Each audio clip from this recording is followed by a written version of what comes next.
My daughter said, "You ruined my life with your rules." I replied, "Sure." Then I withdrew her allowance, reclaimed her car, and changed the Wi-Fi password. 2 days later, she was knocking desperately on my door. I, 48 male, am a single father to my daughter Jessica, 17. Her mother, Susan, and I divorced about a decade ago. It was messy. The short version is that we have fundamentally different views on life, responsibility, and what it means to raise a child. I got primary custody. I've always believed in providing a stable, loving environment built on mutual respect and clear boundaries. I'm not a rich man, but I do okay. I've worked hard to give Jessica a life far better than the one I had. She has a nice bedroom, a closet full of clothes, the latest iPhone on my family plan, and a monthly allowance of $400 that goes directly into her debit account. For her 17th birthday, I bought her a car. A clean, used Honda Civic. It's in my name, and I cover the insurance and gas. All I ask for in return are 3 things. Maintain a B average in school. Help with basic household chores, her own laundry, dishes after dinner, keeping her bathroom clean. A curfew of 11 p.m. on weeknights and 1 a.m. on weekends. These are not, in my opinion, the rules of a tyrant. They are the baseline for living in a shared space and preparing for the real world. For the past year, things have been slipping. Her grades dipped to a C, the chores became a constant battle, and the curfew was treated as a vague suggestion. Every attempt at a conversation devolved into a fight. She'd spend most of the time texting, presumably with Susan, who has always positioned herself as the cool mom and me as the warden. The breaking point came last Tuesday. I got an email from her history teacher about a major project she hadn't turned in. When I brought it up, she was sitting on the sofa, scrolling through TikTok. "Jessica, we need to talk about this email." She didn't look up. "K. This project is 30% of your grade. Your teacher says you haven't even started." She finally locked her phone and glared at me. "OMG, I'll do it. It's not a big deal." "It is a big deal. This, plus your other grades, and the fact that you blew off your curfew by 2 hours last Saturday, these are issues. We have rules for a reason." And then she said it. The words that felt like a switch flipping in my head. She stood up, her face twisted with a kind of theatrical rage I'd only ever seen in movies. "My God. Your rules. That's all you care about. You have ruined my entire life with your stupid, pointless rules. I hate it here. I can't do anything or go anywhere. All my friends have parents who actually trust them." I just stood there for a moment. All the years of packed lunches, late-night pickups, helping with homework, paying for everything, all of it just evaporated. There was no argument left in me, no desire to plead my case. I was just done. I looked at her, my voice quieter than I've ever heard it. "Sure." She blinked, surprised by my lack of fight. "What? You're right. Your life, your choices. If my rules are ruining your life, then you shouldn't have to live with them, or with the things those rules provide." I walked to the little key rack by the door and took the key to the Civic off her sparkly unicorn keychain. I dropped it into my own pocket. Her jaw fell open. "What are you doing?" "My car, my rules. You don't like the rules, you don't get the car." I then picked up my phone, opened my banking app, and canceled her recurring $400 allowance. I showed her the confirmation screen. My money, my rules. I walked over to the router in the hallway and unplugged it. "I'll be changing the Wi-Fi password, my internet, my rules." I went to my office and shut the door. I could hear her screaming, calling me insane, a psycho. Then, a door slammed and I heard the Civic, ironically, fire up in the driveway. I glanced out the window and saw her peel out. I sighed. I knew she had a spare key hidden somewhere. That was fine. I'd deal with that tomorrow.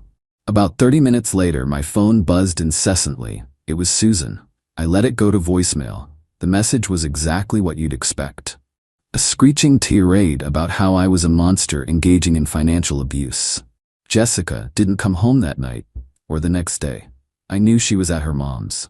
I spent the evening in a quiet house, feeling a strange mix of grief and calm. The next morning I called a towing service and had the Civic brought back from Susan's street and parked in my garage. I then called my mobile provider and had Jessica's line downgraded. No more unlimited data. Just basic talk and text, for safety. That brings us to tonight, 2 days after the blow-up. Around 8 p.m., there was a knock on the door. Not a normal knock. It was fast, insistent, desperate. I opened it to find Jessica standing there, shivering slightly. She wasn't crying. She just looked furious. "I need the Wi-Fi password," she said, not as a request but a demand. "My paper is due tomorrow, and I can't use all of Mom's hotspot data." I just looked at her. "The public library is open for another hour. They have free internet." Her eyes narrowed. "Are you serious? I'm not going to the library like some homeless person. Just give me the password, Dad." "No, Jessica." "Then I need the car. My friends are going out and Mom's husband won't let me use their car because he's a jerk." "I'm sorry to hear that. You don't have a car anymore." "This is insane. You can't just do this," she shrieked, her voice cracking. "You're my father. You're supposed to provide for me." "I am. There's a roof over your head right here. There is food in the fridge. Your bed is made. You are welcome to all of it, as long as you follow the rules of this house. But the extras? The privileges? Those are earned. You said I ruined your life, so I've given you your life back, free of my rules and their benefits. This is what you wanted." She just stared at me, speechless with rage. Then she turned and stomped away, pulling out her phone, probably to summon her mother. I just closed the door, leaned against it, and let out a long, slow breath. I don't know what happens next, but it feels like the beginning of a whole new war. Ada? I don't even care anymore. Update 1. Well, it's been a week. Thanks for the support. It means more than you know. The war I predicted has arrived, and it's a bureaucratic nightmare. A couple of hours after Jessica stormed off, Susan's car pulled up. She didn't try to enter. She laid on the horn until I came to the door. She stood on my porch and let loose a furious theatrical performance for the whole neighborhood. The conversation was pointless. "How dare you cut her off? She's a child." Me, she's a 17-year-old who needs to learn that actions have consequences. "You took her car. How is she supposed to get to school? To her job?" "What job? She told me last month she quit her weekend gig at the bookstore." Susan's face faltered for a second. Turns out, Jessica had been lying to both of us. She'd been telling her mom she was at her job when she was out with friends, and using the job as an excuse to demand gas money from me. A chillingly seamless lie. This isn't just teen rebellion. This is calculated. The porch-side screaming match ended with Susan yelling that I was an unfit father and that she would be taking me back to court. "Jessica will be living with me." "Get ready to pay, you cheap bastard." I just said, "Okay, Susan," which seemed to infuriate her more than any shouting match could have. The next escalation came from the school. I got a call from the guidance counselor, Ms. Barbara. She sounded very concerned and asked if I could come in for a meeting with Susan and Jessica next week. Apparently, Jessica had gone to her in tears, claiming I had a volatile temper and had kicked her out. Susan had followed up with her own call backing the story. They were building their narrative. This time, I didn't just get sad. I got strategic. The meeting being a week away was a gift. It gave me time. I wasn't going to walk in there and lose a he said, she said argument. So I started my project. It was a slog. I spent 3 nights glued to my laptop. I logged into my online banking portal and downloaded 3 years of statements, highlighting every $400 allowance transfer and every extra Venmo. I created a spreadsheet. I dug through my filing cabinet for the car insurance paperwork and a thick folder of receipts for tires and repairs. I downloaded a year's worth of itemized phone bills. It was tedious, but with every document, I felt my resolve harden. This wasn't about being angry.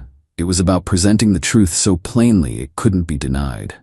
As for the car, I listed it for sale online that weekend. The immediate flood of lowball offers and "is this available?" messages that were never answered was maddening. It reminded me that nothing in life is as easy as it seems. I had a brief moment of weakness last night, looking at a photo of Jessica from when she was 10. That goofy, missing teeth smile. My heart ached. I almost picked up the phone, but then I looked at the spreadsheet on my screen, a cold, hard ledger of my love and her entitlement. This isn't just about a messy room. This is about her future. Giving in now wouldn't be saving her. It would be co-signing her path to a bitter, manipulative life. So the meeting is next week. I'm not going in hot.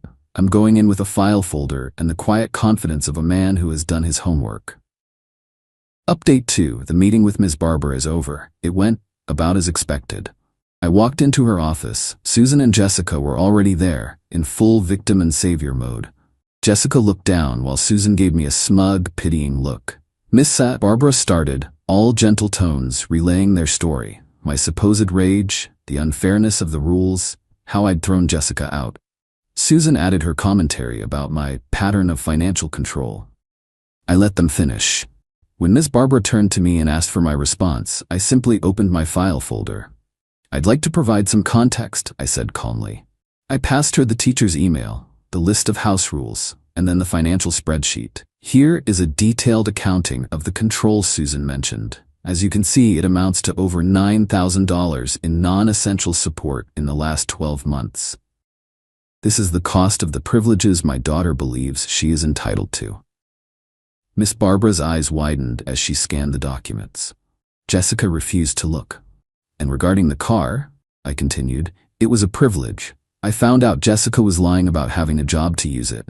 When she chose to leave my home, the privilege was revoked. I'm in the process of selling it now. I have a serious buyer coming this evening. Jessica's head snapped up. You're selling it? Yes, I said, looking directly at her. It's my car. The color drained from her face. Susan sputtered. You did that to spite her. That was her car. Was her name on the title, Susan? Or did I pay for it, the insurance and the gas? Miss Barbara looked at them, and her professional neutrality became very crisp. She didn't take my side, not explicitly. She didn't say, David is right. She looked at the file, then at them, and her tone shifted. Well, she said, her voice carefully measured. There are some significant discrepancies between the concerns Jessica raised and the documentation David has provided. Jessica, is it true you lied about having a job? Jessica mumbled. Everyone stretches the truth sometimes. The final piece was the phone log printout showing the 17 calls between their phones on the day of the fight. This was not a spontaneous outburst, I said. It was a planned departure. Miss Barbara leaned back, her therapeutic expression gone. This is clearly a deeply fractured family dynamic. It's far beyond the scope of a school counselor. My professional recommendation is for immediate, structured family therapy to address these issues of communication and accountability. I immediately said, I'm willing to participate. Susan scoffed. Therapy? He's the one who needs therapy. We don't need a stranger to tell us that he's the problem. And that was that. The meeting ended. Susan dragged Jessica out. I didn't get an apology, but I got something better. The truth, documented and delivered. The narrative they tried to build had crumbled. I went home and sold the Civic that evening to the young man who came to see it. He was respectful and paid my asking price. Handing over the keys felt like closing a door, final and necessary. I feel empty, but clear. Final update. Hello everyone. It's been a while. This is the last update. The chapter is finally closed. Susan, true to her word, took me to court. It took nearly 5 months of legal wrangling, paperwork, and delays. It was a miserable, soul-crushing process. She filed for an emergency modification of custody and demanded a significant increase in child support, retroactive to the day Jessica moved in. Her petition was filled with the same tired lies. This time, I was ready. I hired a sharp lawyer who loved my file folder. He warned me that family court is unpredictable and that a win isn't always what you think it is. The day in court was surreal. Susan's lawyer painted me as a cold, vindictive father. They demanded $1,500 a month and retroactive payments. When it was our turn, my lawyer systematically presented the evidence. He didn't just defend, he built a case for premeditated financial opportunism. Then he played our hand. Your Honor, my client agrees to the change in primary physical custody. Susan and Jessica smirked. They thought they'd won. However, he continued, we contend that child support should be calculated based on the state's mandatory minimum guideline. The lifestyle Mr. My Last Name voluntarily provided went far beyond his legal obligation. Since that lifestyle was actively rejected, he should not be legally compelled to fund it. He presented the calculation. The state minimum, based on our incomes, was $480 a month, a pittance compared to what they wanted. Furthermore, he concluded, given that this entire legal action was based on demonstrable falsehoods intended to manipulate the court, we are petitioning for relief for my client's legal fees.